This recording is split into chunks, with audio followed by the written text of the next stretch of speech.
Okay, I tried to tell myself I wasn't going to talk about this. I tried to pretend like I would stay away from the topic, but reality is a fickle thing, and I simply couldn't help myself.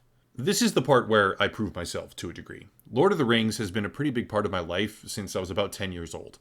I've read the books many, many times. I've seen the movies more times than I can count. I've read the Silmarillion, as well as a few of the Tolkien letters, and I've played the themed versions of Risk and Stratego, the Lord of the Rings ones, to a point where the boxes are literally falling apart. When I was younger, I played every single Lord of the Rings video game that I could find. Battle for Middle-earth, the one that you see in the background right now, because I quite literally still play the game once in a while, consumed my time for thousands of hours.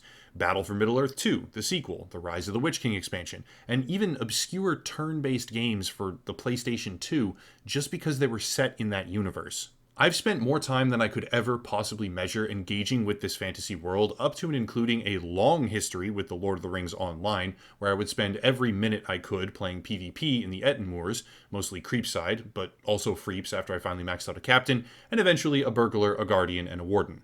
Point being, regardless of all that, and there's more I could talk about as well, but that's probably more than enough. Point being, I am heavily invested in the idea of high quality Lord of the Rings content.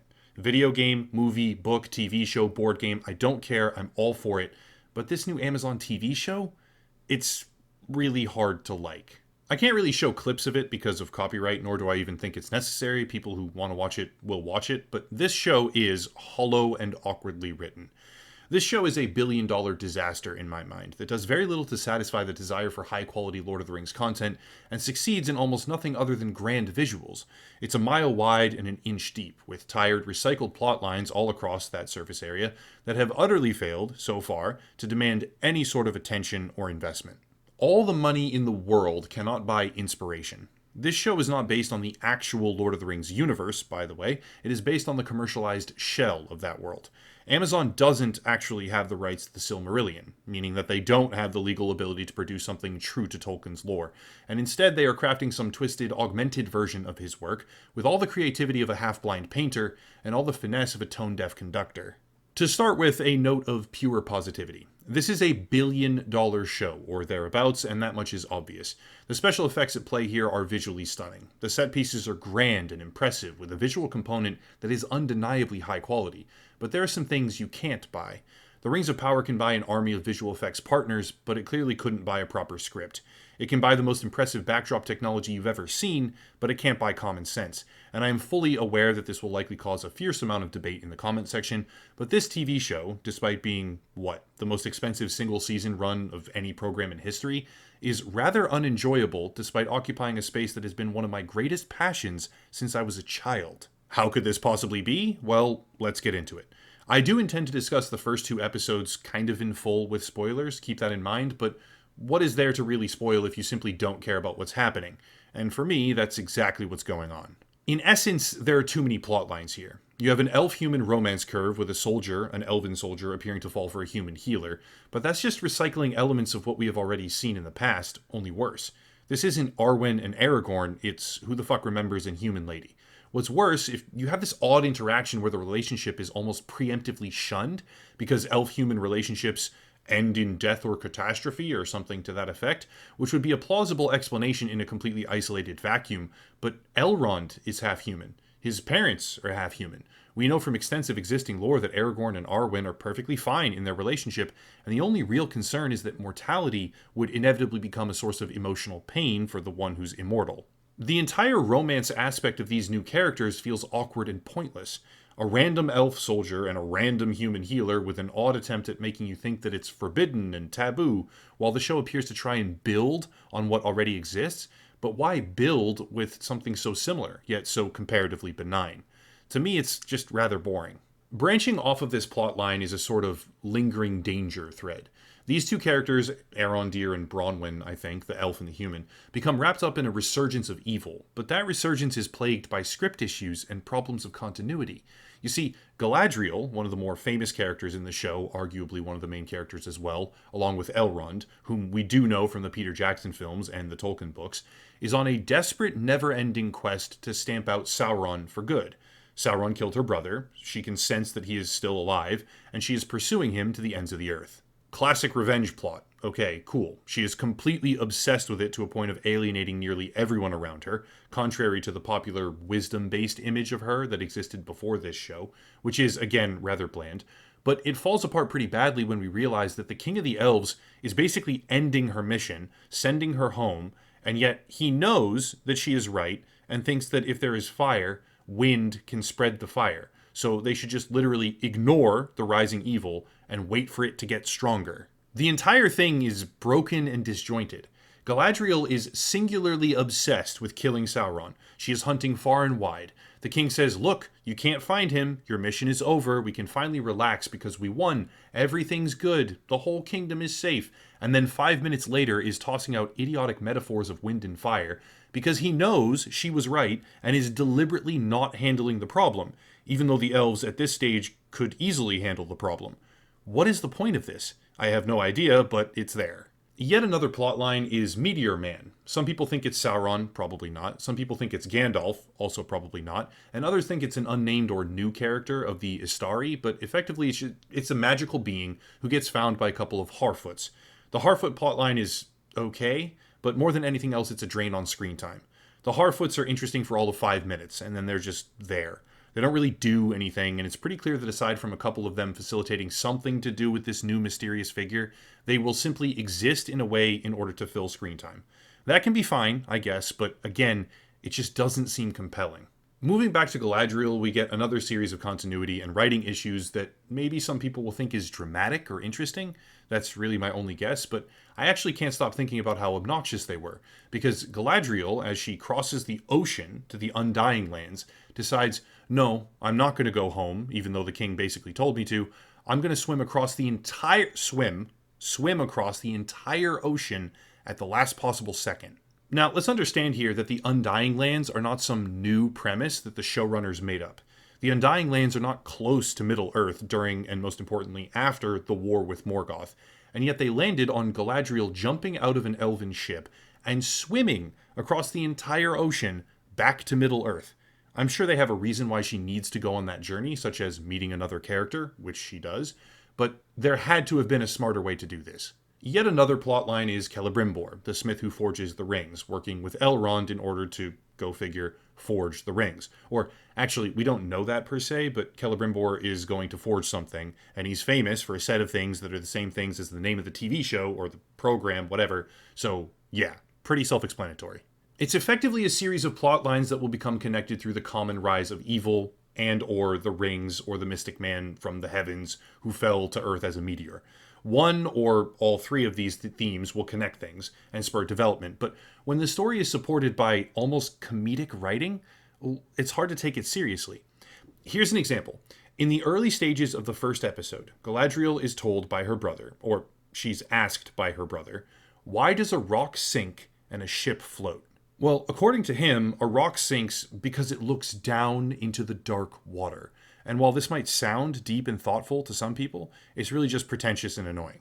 Another line is how a dog may bark at the moon, but he cannot bring it down, which again may sound poetic or profound, but in my eyes it's closer to what would happen if a teenager with a little too much emotional self-indulgence decided to write some high fantasy. One more. This place is so evil, our torches do not give off any heat. Because why show the audience through creative visual mechanisms or sound design that a place is evil when you can just say it point blank? This place is so evil, our torches don't even work. That's how evil it is, guys. It's really, really, really evil. You see? Okay? Yeah, we get it. I also have some gripes with acting, and I'll try not to linger on this stuff too much longer because I have one more critical point to get to. But try this for me. Anyone who watched the show or intends to watch it later, put your teeth together, okay, like this. Open your lips a little bit with your teeth clamped together and try to talk without actually moving your mouth at all. That's basically what Galadriel looks and sounds like all the time. Also, I have to add this in, like breaking script, I'm putting this in way after, like the video's almost done. I have to put this in because this is a world that is very intimately familiar with the existence of evil, okay? Like all the races are aware of this. There's this giant war, like everyone knows that orcs are a thing, evil's a thing, it totally can happen, and they're all possibly in danger at any point because evil exists. And yet, when someone says like evil's here, watch out, everyone's like, no, it doesn't exist. It's not real. Like it's all the most broken and annoying things that happen in shows where nobody believes that the evil is real. It's all of that times 10 dialed up for no reason in a world where that should not even be possible, right? It should be the exact opposite. And they've built up everything to make it seem like this world should be aware that evil is a real thing and can come back. And yet everybody's pretending like it isn't. And then the one time that someone isn't pretending that, he is pretending that. It's the king and sending her away, even though he knows it's true. Right? But even the humans, who are very, very aware of what all this evil is, are not even believing when the healer lady comes back and says that, oh, there's evil. And they're like, no, it's not real. Like, I don't know, man. It's like, it's such horrible, horrible writing. When you actually think about it, it kind of makes it hard to watch. Now, for a minute here, I do have to play some defense for the show on a couple of counts. The biggest thing is that I'm not criticizing this because of bullshit racial stuff, like how there are characters of different ethnicities when the lore itself would almost certainly not align with that at all, because I just don't care about that. Some people care, and that's fine, but I'm not going to fall into this trap of criticizing the show because they race swapped a bunch of people and aggressively pushed for a diversity and inclusion angle. That kind of critique is useless. It's useless because they will immediately label anyone who says it as misogynist or racist or a bigot. But it's also useless because if you have good acting and good writing and great atmosphere with an awesome story, why would you even care? The show isn't disappointing because of some perceived political angle. It's disappointing because they made disappointing creative choices in a huge number of different areas that degrade the entire experience. I know some people will say a lot of things about politics and woke and whatever else, which, again, is fine to say, but I'm not coming at it from that angle personally, and I don't even feel like it matters or is relevant. Anyway, final point as a follow-up to the idea of politics being a point of contention, Amazon has just straight up decided to play dirty with the reviews. Amazon actually owns IMDb and decided that in order to protect the show from trolls, they were just going to shut down the review process, and even began whole-scale purging reviews from IMDb that were less than 6 out of 10. The platform now sits at a 6.8 rating average for the show, when other platforms like Rotten Tomatoes are significantly lower, which basically shows that Amazon is thumbing the scales in their favor, which seems like a pretty big conflict of interest. And I didn't actually do this in the preparation for the video. I did this in the past with a particular video game, Death Stranding, I think. But if you look at the reviews and go through, I'm sure that you can find a whole bunch of fake ones that are 10 out of 10, like a shit ton of them, a lot of them, but they never purge those. They don't delete those ones. They only delete the review bombs that are 1 out of 10 or 2 out of 10. They don't delete the review bombs that are 10 out of 10 or 9 out of 10. Usually it's all 10 out of 10. So it's all drastically skewed. Like the rating here, you just can't take it seriously. And Amazon, I mean, it's a pretty big conflict of interest. I can't say for sure what happened with all this because a lot of it is just getting executed behind the scenes without us really knowing why or how. But Amazon is playing dirty on this in order to shield the Rings of Power from criticism. Is some of that criticism bullshit and over-exaggerated? Yeah, absolutely. But some of it is also legitimate and well-articulated, so clamping down as hard as they have on all of it seems like a pretty big overreaction and only serves to make people even more upset.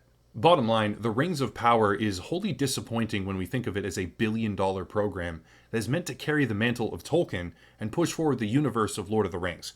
In that regard, I see it as an impending failure and a billion-dollar disaster. But for some people, maybe it's their first foray into this world to begin with, so they'll be less inclined to see it that way. One problem with that, though, this isn't Game of Thrones.